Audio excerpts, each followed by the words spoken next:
guys, my name is Sean. Welcome back to the Focus Series, and today we got a special guest. We're talking to Brendan Wood, who just competed at a Strongman competition today. We're going to go off of what we talked about a few Tuesdays ago about how strength is the foundation. We got a couple of questions that I want to ask Brendan to get his real-world knowledge on some practical approaches to developing strength overall. So stay tuned. Brendan Wood's coming up soon. Here we go. My name is Sean Squires. Welcome back to the Focus Series. Today, I got a special guest with me. It's my good friend Brendan Wood. He's a strength and conditioning coach from Arnprior, Ontario. He trains out of Ultimate Fitness Arnprior in Renfrew, as well as another location there. Shout out to Paul Vaillancourt. I hope I'm saying that name. Probably saying it wrong, aren't I? Correct me if I'm wrong, Brendan. Not too bad. Yeah, that's pretty good. He's a competitive strongman. He was Ontario's strongest man. I believe he won it in 2016, didn't he? He's current. Yeah, he's the current Ontario strongest man. So Brendan works under him. He's been training with him for the past, 4 years? Probably about, 4 years. 4 or 5 years. He's learned a lot about just strength in general and overall health and wellness when it comes from a strength development side of things. So he's going to take over. I just want to start off by asking, what are your best squat, bench, and deadlift? In a meet, my best squat is 620 or 617 to be exact. Serious? Bench is 385. My deadlift was 661.4, 662, whatever.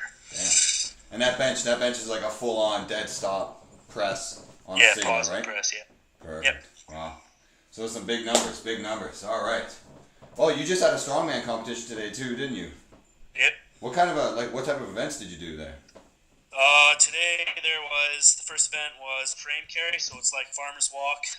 If you're familiar with farmer's walk, it's basically picking up two implements, one in each hand, and walking with it for a distance or a time. Like if you finish it within 75 seconds, it's just whoever gets the best time. If you don't finish it, they take the distance.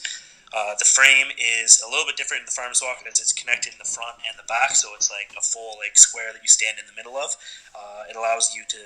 It makes them a little bit more stable, and you can put the weight up a little bit so it's heavier. Right. The second event was log clean and press for reps. So it's just a metal log with two neutral grip handles. Pick it up off the tires or off the ground, whatever. Lap it, clean it to your shoulders, and you press it overhead in any fashion. It could be a push jerk, push press, strict press, anything. Until you get the down command, you put it back down to the ground, pick it up, clean it again, as many reps as you can in time. The third event was... Hold on. How much was that weight for the clean and press? Today was 250 pound log, so nice, 150 kilos roughly, if you're a kilos guy. The third event was a Husafel stone carry. It's a diamond-shaped stone. It's a really old event. I don't remember the weight for today, but it was probably mid-300s. You just pick it up and walk it for as far as you can until you drop it. You get one drop. As soon as you drop it, it's game over. They blow the whistle, measure your distance. Right. That's it. And that was all the events? Oh, no, there's another one. Yeah, there's one more event. It was an arm-over-arm truck pull. There's a truck at the opposite of the course and has a rope attached to it, and you're holding onto the rope and you're pulling it with your arms. It's kind of a full-body movement because you're pushing off something with your legs, and then you're pulling. It's similar to rowing 500 meters because it's finished in 75 seconds or sooner. Big long pulls, and then you pull the slack out of the rope, and you pull again until you've brought the truck across the line. So you having such a large deadlift, that obviously helps when it comes to arm over or hand over hand, is it right? Hand over hand truck pull? Yeah, static strength helps, and just being sharpening your skills, being able to get all the slack out of the rope quickly and start your next pull. That's awesome. All right, well, now that we're on the topic of strongman and strongman events, I know we were having a conversation a couple of days ago just about some of the movements that you do and how it's really considered more functional strength work. How do you see those types of movements, such as farmers walks, yoke carries, transfer over and just improving somebody's quality of life? There's a few different things. One of the bigger things is stability. So a lot of the strongman events require a large amount of stability. Walking with a load on your back or walking with a load in your hands. You have to be strong in the midsection, which is super practical for real life. Saves a lot of backs. And then the other thing too is you can visualize how it's going to be applied in your regular day life. So for a farmer's walk, for example, picking up something in each hand and going for a walk with it is comparable to picking up your groceries, walking them in the house, or anything along those lines. So I'd say the practicality of it and the stability are the two main things that are transferable to everyday people, and it can be scaled. The weight can be scaled down to whatever the ability and strength is of any given person. Yeah, no, absolutely. I mean, everyone's got to start somewhere, right, when it comes to trying to develop strength.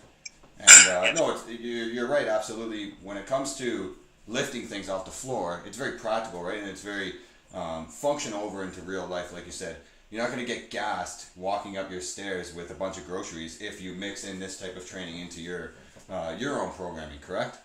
Yeah. That's exactly it. That's awesome. So let's get down to business here.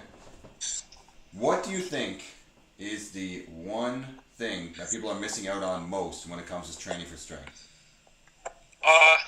It's hard to pinpoint just one thing.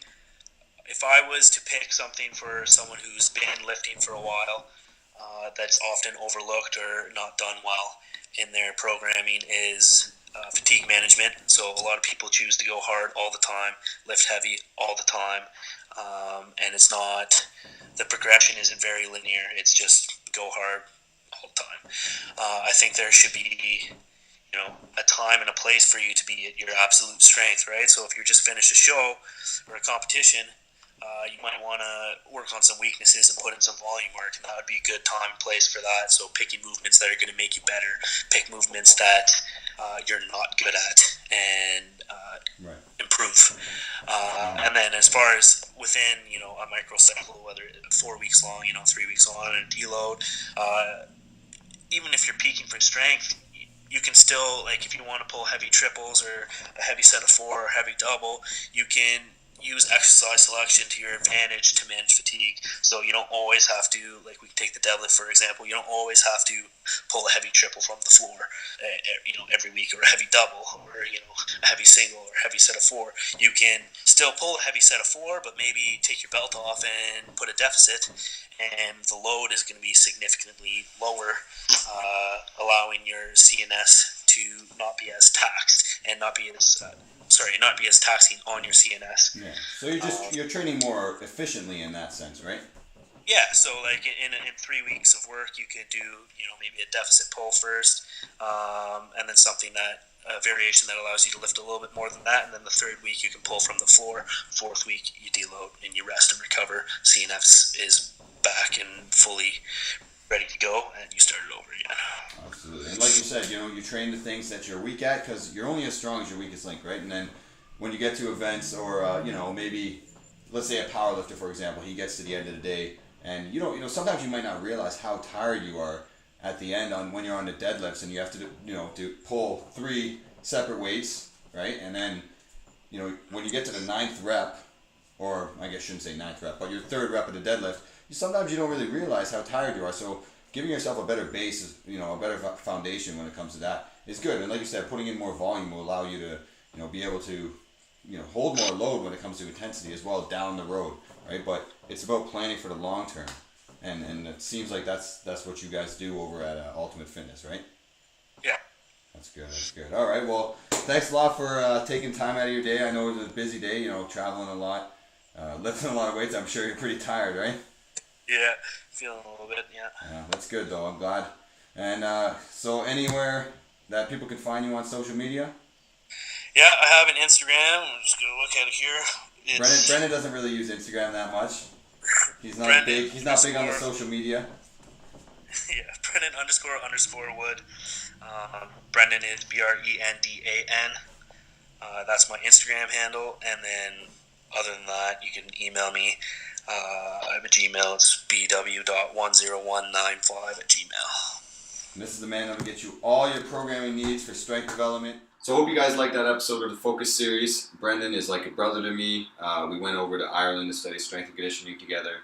We also lived together when we both moved to Hamilton. He was working at Guelph with the football team over there. I was working at Mac with the football team there. And he's just got a lot of knowledge that I think everyone needs to know when it comes to building strength. Time out of his busy day. I know he just had a Strongman event, so I thought I'd catch him at a good time. He was ready to talk strength, and there was a lot of good content shared for you guys. Really looking forward to having more guests like that. on the Focus series. So please be sure to check back next week for more Focus series. Thanks again for watching, guys.